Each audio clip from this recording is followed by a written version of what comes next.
변화 통합에서 네. 통합의 깃발을 먼저 들었는데 인요한 혁신위원장 생각은 좀 순수하다고 봐요.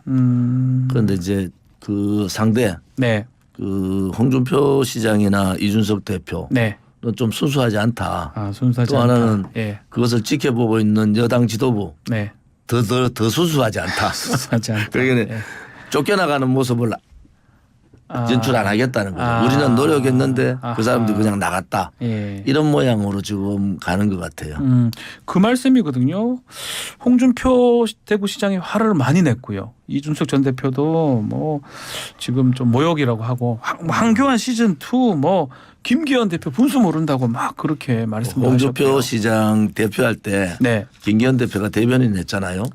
아. 세상이 얼마나 바뀐지를 아직 홍준표 시장이 잘 모르는 것 같은데 홍준표 시장은 수해 골프 쳤잖아요. 예. 그다음에 후속에 그 오만한 그런 모습 내가 골프 치는데 뭐가 잘못됐나 이런 그것 때문에 징계가 모양들이 됐었죠. 예.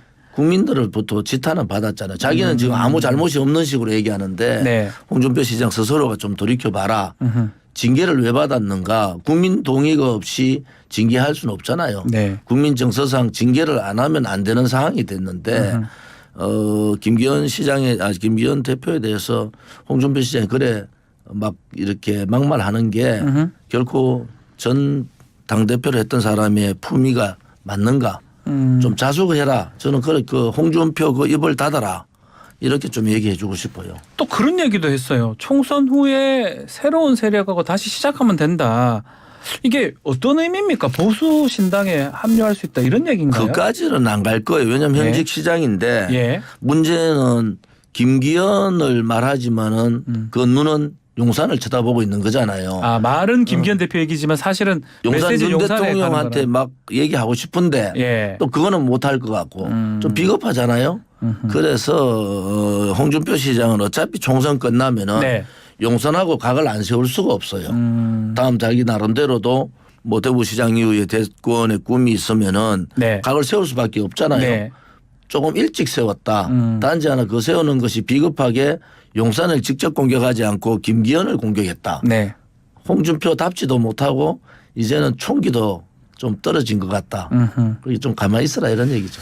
이준석 전 대표는 어떻게 보십니까? 모욕이라고 얘기를 했습니다. 이준석 대표는 자기 갈 길 가는 거죠. 아. 지금 그 신당 과거에 친박연대 네. 나올 때 친박 무소속이 같이 나와서 약 한 29석 정도 얻잖아요. 아마 그 길을 갈 것 같아요. 네. 하나는 바깥에 무당청을 그 겨냥한 반명 네. 반윤 예. 세력의 신당이 하나 생기고 하나는 그거하고 똑같지만은 무소속 연대라는 게 있죠. 무소속 소위 이준석 네. 무소속 연대 뭐 이런 사항들이 전개될 것 같다. 왜냐하면 어느 쪽이 유리한가를 판단할 거예요. 아. 그러기는 이 신당 무당층을 겨냥한 신당은 비례대표 중심 네. 또 같은 뜻을 가지고 있지만은 이준석을 중심으로 한 그런 신당을 가든 그렇지 않으면 무소속으로 젊은 사람들을 무소속으로 대거 영남권에 투입시킬 가능성이 있다. 네. 그러니까 국민으로 보면은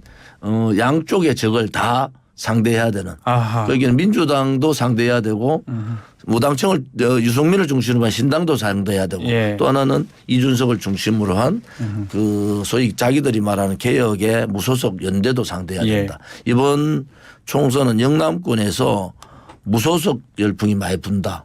지금 뭐 주호영 의원 무소속 또 나가서 되고 예전에 그랬었죠. 지역구도 예. 수성을에서 수성 갑으로 옮겨서 되고 예. 그러니까 주호영 의원 보고 험지에 서울 나가라 절대 안 나가죠. 그럼 나 지난번에 무소속 나가봤는데 되더라. 그럼 또 무소속 나가는데 영남권 물갈이와 맞물려 가지고 예. 영남권 중진들 특히 물갈이 되는 대상들이 보통 한 70% 되거든요. 예. 그 사람들이 대거 무소속으로 출마할 가능성이 되게 높다. 그 지금 말씀대로라면 보수 신당도 하나 나올 수 있고요. 그리고 또 그분들의 무소속 출마도 있을 거고. 이준석발 무소속 연대가 있고. 또 국민의힘에서 혹시나 잘린 사람들. 공천이 배제된 사람들이 그래서 나와서 지금 무소속 나가는.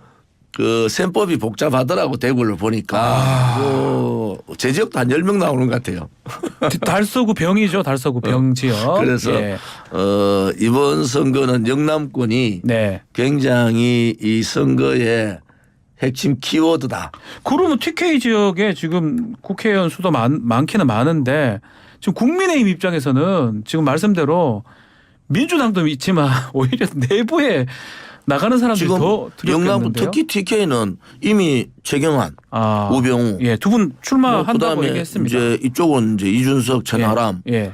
또 뭐 주호영 뭐 이런 중진 퇴진론이 나오면은 네. 이 사람들 다 무소속 나가잖아요. 예. 그런데 기존적으로 영남권 특히 대구 경북에 새로운 사람을 놓을 수 있는 분위기도 안 돼. 그럼 결국은 무소속 바람이 불 수밖에 없다. 과거에 자민련 바람 불었잖아요. 자민련, 예, 그런 맞습니다. 식으로 반윤 반명의 아하.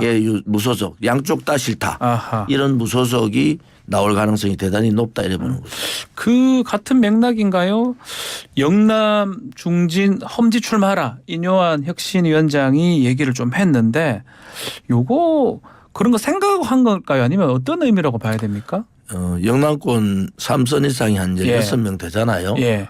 근데 뭐 결국은 대구 경북에 3선 이상이 네. 몇 명 없습니다. 전체 25명 중에 네. 3선 이상이 한 서너 명 되나? 어허. 그 정도 되거든요. 그러니까 그렇죠. 중간에 뭐 저- 공천 하면은 대구 경북은 다 거의 60~70% 물갈이했잖아요. 예. 결국 이번은 더 많이 할 거다. 그러면 25명 중에 한 5명 정도 빼놓고는 다 그러니까 예를 들어서 한 20명 정도 바뀐다, 바뀐다 이런 이 말씀이네요. 네. 그래서 그 중에서 예. 저는 이번에 무소속이 예.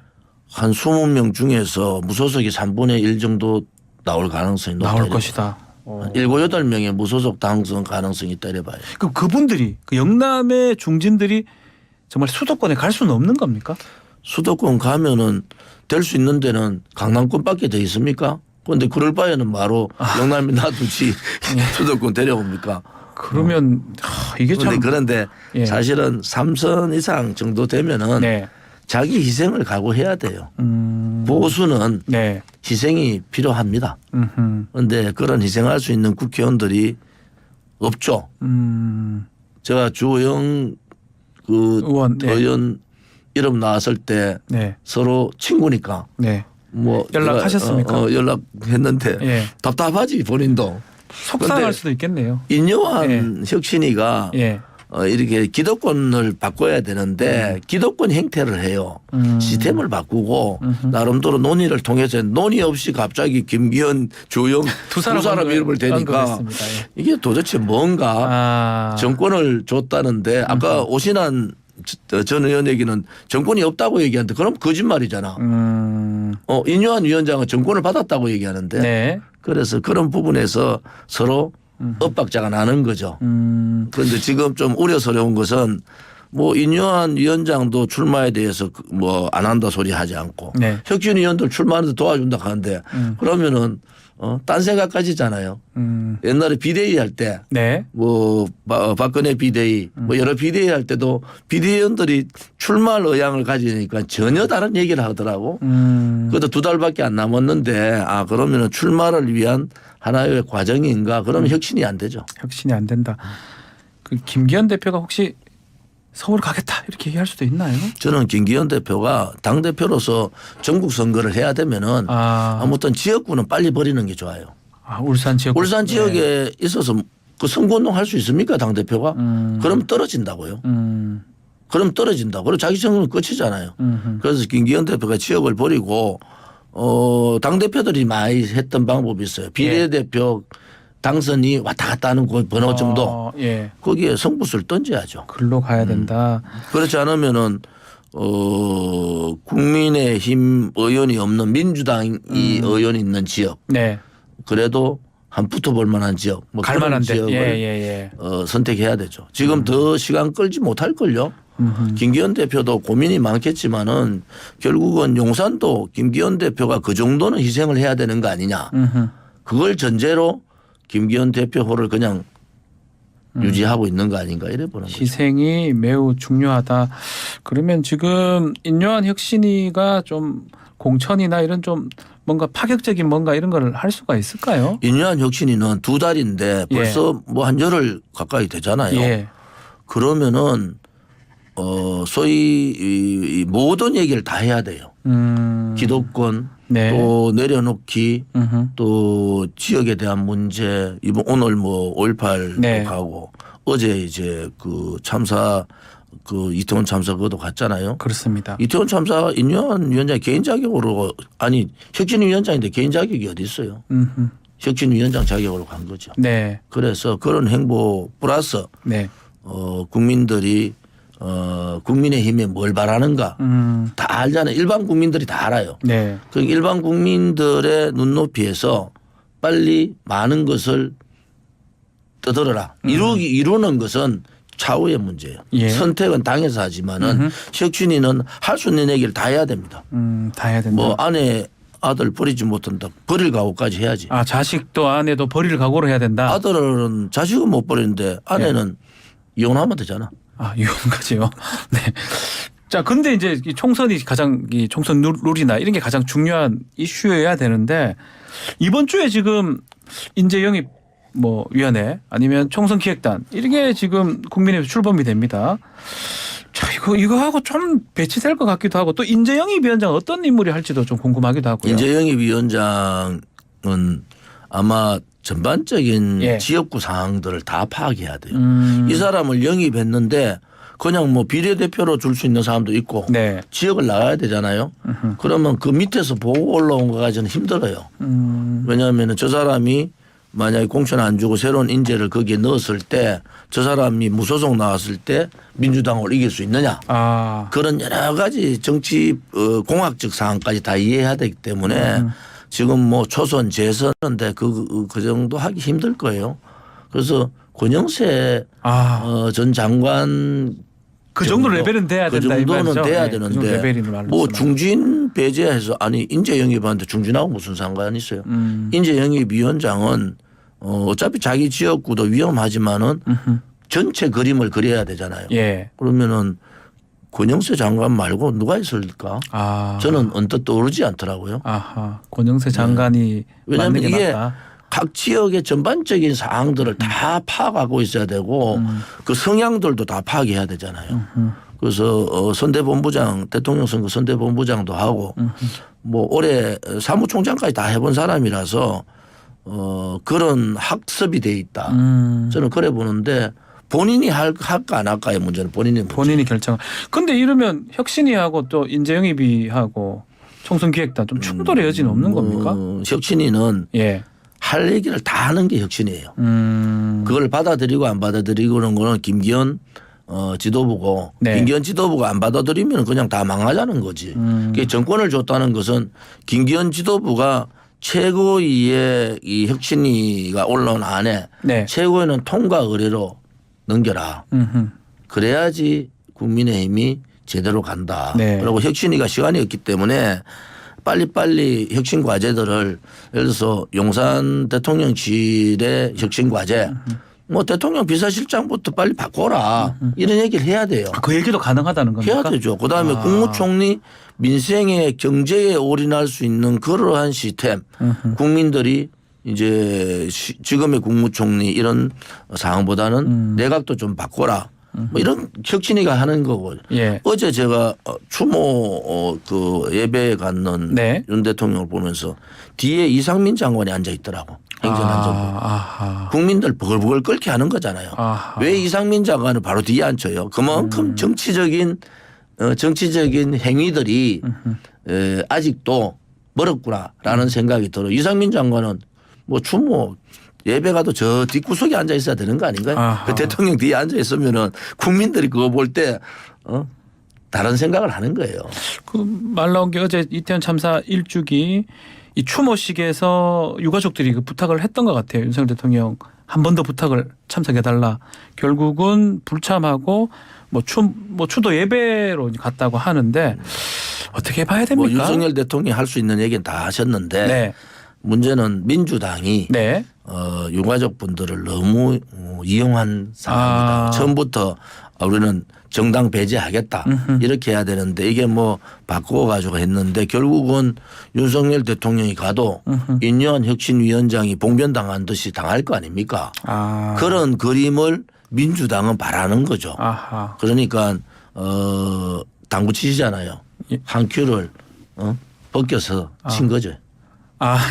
대통령 당국 저 개인적으로는 개인적으로는 그래도 후보 때 5.18 묘직할 때 여러 가지 일이 많았잖아요. 네. 그걸 각오하고 가야지 이번만큼 대통령이 변했다는 것을 행동으로 보여줄 수 있는 사건이 없습니다. 저로의 기회였다 이 말씀인가요? 갔어야죠. 갔었으면 어떤 상황이 있어도 뭐 가서 성의를 제가 본인이 여러 가지 책임질 수 있는 안전대책을 세우겠다. 뭐 어제 추도 예배에서 했던 추도사를 그대로 하셔도 거기서 되는데 그것이 하나의 기폭제일 수도 있었다. 저는 그래 보거든요. 그런데 이제 대통령 주변에 있는 경우나 뭐 주변에 있는 사람들은 뭐 정치적으로 저는 그렇게 뛰어난 사람이 없다고 보기 때문에 정무 감각이라고 표현합니까? 그런 뭐 정무 감각도 그렇고 돌파력이라는 게 그것이 이제 박정희 대통령 추도식에 갔으면은 뭐 그 다음 날 추도식에 뭐 당당하게 가서 또 본인이 대통령 임기 중에 벌어졌던 일 아닙니까? 거기에 대해서 사과할 건 사과하고 또 재발 방지 문제라든지 추도사 했던 그대로 가장 아픈 일이다 이런 말을 하셨으면은 아마 국민들의 생각이 윤 대통령이 바뀌었네 이런 인식이 되지 않겠습니까? 행동으로 보여줬어야 된다. 그런데 뭐 일단 교회에서 어디든 추모의 마음 같다라고 하면서 유가족 만나겠냐 질문에 대해서는 답을 좀 안 했습니다. 이 즉답을 좀 피했다고 봐야 될 것 같은데. 유가족 분들 뭐 만나야죠. 만나고 여야 제가 이제 그 강서구 보궐선거 전에 용산에서 오자회담 요청을 용산에서 먼저 요청하는 게 좋겠다. 이런 얘기를 했는 의미가 굉장히 있거든요. 그래서 이번에는 뭐 국회의장이 좀 중심이 돼서 뭐 이런 뉘앙스를 주잖아요. 그래서 이재명 대표를 빨리 만나라. 그것이 뭐 양당 대표 국회의장 포함해서 예산에 대한 부탁도 해야 되잖아요. 뭐 그런 모습들이 좀 필요하겠다 이런 얘기죠. 자, 이 와중에 또 전직 대통령 얘기하지 않을 수가 없습니다. 행보들이 좀 부쩍 늘었던 것 같아요. 박근혜 전 대통령 같은 경우는 뭐 추도식에 박정희 전 대통령 추도식에 윤석열 대통령과 만남도 가졌고요. 이렇게 만나는 접촉은 어떤 의미로 우리가 해석을 해야 됩니까? 박정희 대통령은 이미 뭐 친박 없다. 이번 총선은 개입하지 않겠다. 단지 하나 윤석열 대통령 국민의힘을 손을 들어준 거죠. 보수가 더 이상 무너지면 안 된다. 우리 정권이라고 표현했기 때문에 그런 부분에 있어서는 뭐 윤석열 대통령이 처음으로 박정희 대통령 현직 대통령으로 갔다는 것은 의의가 있다. 후속 행보. 그러고 또 안동으로 가셨잖아요. 오히려 안동 행보보다는 그다음 이태원 참사 그 추도 행사에 대통령으로서 당당하게 좀 가셨으면 하는 그런 마음은 좀 있어요. 거기에서 돌아섰던 지지층 혹은 중도 그런 분들이 윤석열 대통령을 지지했던 대통령 선거에서 지지했던 많은 사람들이 이제 변화하기 시작하는구나라는 그런 시그널을 주는 것이 좋았었는데 조금 안타까웠다는 그런 생각이었죠. 그 이명박 전 대통령 활동도 아주 뭐 두드러집니다. 4대강 현장도 갔고요. 근데 제가 궁금한 거는 또 문재인 전 대통령도 좀 얘기가 많이 나오고 이런 전직 대통령들 이 행보가 총선에 어떻게 영향을 미칠까요? 진영 결집에 도움이 되는 건가요? 이명박 대통령 뭐 별 관심 없잖아요. 무슨 관심 있습니까? 그런데 뭐 친박계 안 설려니까 친이계 다 써가지고 지금 내각이나 여러 가지 준비를 하고 있고 좀 그렇게 인사를 했는데 이명박 대통령은 그냥 조금 행보를 좀 줄이시고 그냥 좀 계시면 좋겠다. 그다음에 문재인 대통령은 뭐 초야에 묻혀서 조용히 사시겠다고 얘기했는데 자꾸 뭐 책방도 만들고 이러시는데 예. 그냥 조용히 좀 전직 대통령으로서 역할만 좀 근데 하는 게 이게 아니냐. 총선에 좋은 겁니까? 어떻게 보십니까? 이재명 대표로 봐서는 예. 문재인 대통령이 왼쪽 손 들어주면 좋죠. 아 좋고. 네. 그럼 박근혜 전 대통령이나 이명박 전 대통령이 이렇게 박근혜도 활동하는 이명박 거 아니에요? 대통령은 이미 뭐 친이게 예. 내 새끼들 다 돌봐주고 있다 해서 이미 정리가 된 상황인데 박근혜 대통령 속마음은 저도 모르겠어요. 영화나 알까. 유영아 변호사만 알 거다. 예, 잘 모르겠다. 알겠습니다. 민주당 이야기도 좀 나눠보겠습니다. 개파 갈등이 민주당은 좀 숙제 같기도 합니다. 그 최고위원 자리 원래는 송갑석 의원이 있었던 자리인데 결국은 박정현 지금 전 구청장을 지금 지명을 했는데 또 친명계로 또 알려져 있잖아요. 반발이 있을 것 같은데 왜 이렇게 임명이 됐을까요? 이제 이재명의 민주당 본격적인 이재명의 민주당을 만들겠다. 네. 그냥 마이웨이 하겠다는 거잖아요. only president. 오로지 대통령을 위해서. 예. 아마 화합 메시지를 내면서 공천에는 가결파 네. 예, 공천 숙청이 있다. 저는 그래 보고요. 공천으로 숙청을 할 것이다 이렇게 그렇지. 보시는 건가요? 뭐 아직 한 2달 예. 후에 보시면은 가결파 의원들 많은 의원들이 공천에서 불이익을 받을 가능성이 대단히 높고요. 네. 또 하나는 그렇게 되면은 누구를 넣어야 되는데 이 386 운동권에 대한 구태, 네. 국민들의 저항이 센데 이 사람들하고 손을 잡고 그냥 이 사람들 그대로 갈 가능성이 높아요. 이제 그것이 어떻게 선거의 민심으로 반영될 거냐. 네. 지금 국민들은 가결파에 하고는 화합을 하라는 얘기고 네. 구태 386, 586까지 정치 송영기를 중심으로 한 운동권에 대한 부분은 정리를 하라는 얘기인데 네. 지금 상황은 전혀 반대 상황으로 갈 거예요. 그 또한 오만이에요. 그래서 오히려 이 민주당의 이번 강서구 보궐선거가 민주당을 망하게도 할 수 있겠구나라는 생각이 들어요. 오히려. 그래서 예. 그런 부분에 있어서는 이재명 대표가 대통령 후보로 나가서 떨어져 봤잖아요. 네. 자기 걸 더 내려놔야 된다. 오로지 민주당 이재명 대표 한 사람 있으면 되는 겁니다. 그 다음에는요. 네. 이재명 대표 다 내줘도 돼요. 다 주고. 다 예. 줘도 아무 상관이 없습니다. 근데 그렇다 해가지고 뭐 친명계가 과반을 차지 안 하느냐 그것도 아니잖아요. 그래서 그렇지 않으면은 민주당도 원래 지나가면서 네. 공천 과정을 겪으면서 한번 회오리 바람이 불 가능성이 있습니다.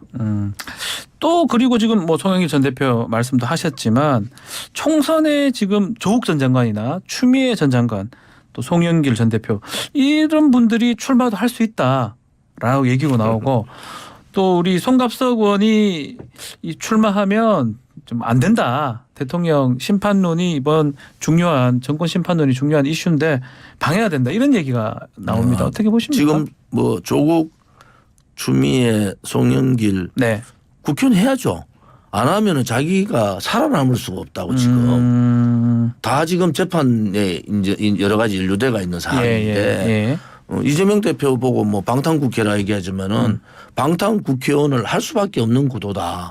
그런데 조국 장관이 지금 나가려는 지역의 민주당 후보자들은 네. 조국 장관 나오면 자기들 안 나온다 그러더라고. 아 무소속으로 좀 나간다 이 말. 아니 예. 안 나온다 그러더라고. 그냥 예. 조국 장관한테 그냥 줄 수밖에 없다. 아하. 뭐 이런 분위기니까 예. 조국 추미애 송영길 뭐 자기 정치 또 한편으로 보면은 대통령 후보군들이에요. 네. 이재명 대표로 보면은 상대 후보가 될 가능성이 높은 사람들인데 이 사람들이 총선에 안 나가면 뭐 하겠습니까? 그래서 총선은 뭐 저는 100% 나간다. 100% 나간다. 나가면 민주당이 유리한 겁니까? 불리한 겁니까? 민주당이 그 뭐 따질 수도 없죠. 아. 송영길 대표가 나가는데 자기 지역구 물려준 송영길이 나가는데 이재명 대표가 나오지 마라 할 수 있어요. 추미애 장관이 나오는데 지금 윤석열 대통령하고 그렇게 각을 세운 추미애 전 장관을 못 나오게 할 수도 없잖아요. 조국도 마찬가지고. 그래서 어차피 나오는 과정이다. 뭐 그런 정리로 안 되겠습니까? 민주당 얘기 좀 더 해보면 그 올드보이들 뭐 박지원 지금 전 원장 같은 경우는 뭐 선언을 했는데 다른 뭐 정동영이라든지 뭐 천정배 이런 분들도 나올까요? 저도 정치 나이로 많다고 보거든요. 저보다 10살 정도 많으면 너무 많은 거 아닌가요? 그렇습니까? 이제 그냥 막 아이고 막 그냥 좀 계셨으면 좋지 않느냐. 저는 똑같이 예. 국민의힘이나 국민의힘, 네, 더불어민주당이나 예. 그런 거는 국민에 대한 예의다. 저는 그래 보는 것. 뭐 박지원 전 국정원장 말씀 잘하시니까 네. 방송 나오셔서 더 많은 좋은 올바른 얘기 좀 하시고 네. 하는 게 좋지. 저 뭐 또 호남 저 밑에 가셔가지고 해남, 뭐 예, 해남 거 가서 하는 것도 완도 거기입니다. 모양이 예. 뭐 대고 온다 해가지고 그 네. 국민들이 박지원 장관 대고 왔으니까 존경한다 이게 아니잖아요. 네. 이제는 인생 마무리를 좀 존경받는 마무리를 해야 되잖아요.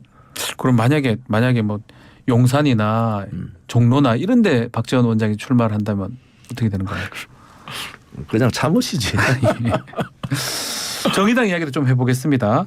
이제 이정미 대표인데요. 재창당까지 사직생 각오로 지금 하겠다. 모두 연대 가능성 열어둔다. 근데 사실은 좀 존재감은 아직까지 좀 적은 것 같기도 하고요. 어떻게 보십니까? 이정미 대표가 네. 제 대학 후배라서 국회에 있을 때 뭐 이런저런 얘기를 좀 많이 나눠보면은 상당히 합리적인 사람이더라고요. 그런데 심상정 정의당에서 민주당 이중대 역할을 너무 많이 해서 네. 그 인식 바꾸기에 대단히 힘들 거다.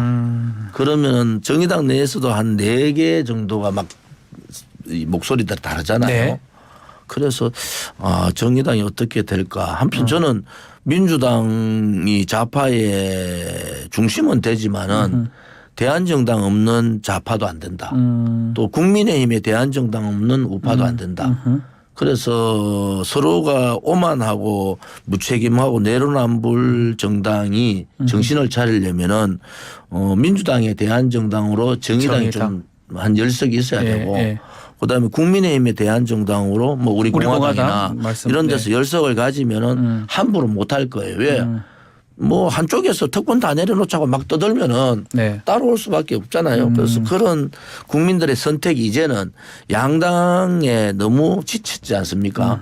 그래서 양당의 잘못된 것을 바꿀 수 있는 너가 잘못하면은 이쪽을 찍어줄 수 있어. 네. 라는 생각들을 가져야 된다. 그래야지 양당도 서로 좀 그 국민을 위한 낮은 자세를 갖추지 않겠나 이래 보는 거죠. 마지막으로 혹시 정의당이 이준석 신당 등하고도 합당할 수도 있을까요? 이준석, 유승민 신당이 정의당을 껴안을 이유가 없죠. 왜냐 그러면은 제가 신당을 유승민 신당, 이준석, 유승민 신당 혹은 네. 이준석 무소속이라는 것은 이 신당이 한 3, 40석 정도의 의원들을 가지고 출마를 할 가능성이 있어요. 예. 공천 떨어지고 그렇죠. 뭐 이준석계 유승민계 뭐 합쳐가 그래 되면은 자금 문제가 해결이 다 돼버리잖아요. 선거 전에 한 70억 정도가 돈이 생기잖아요. 예. 그러니까 굳이 정의당하고 할 필요가 해가지고 없다는 거네요. 복잡한 문제를 만들 필요가 없다고 이래 보는 거예요. 정의당을 지지하는 쪽하고 이 신당을 지지하는 쪽이 겹치질 않아요. 그러니까 아마 정의당이 하자고 해도 안 할 것이다. 안 할 가능성이 대단히 높습니다.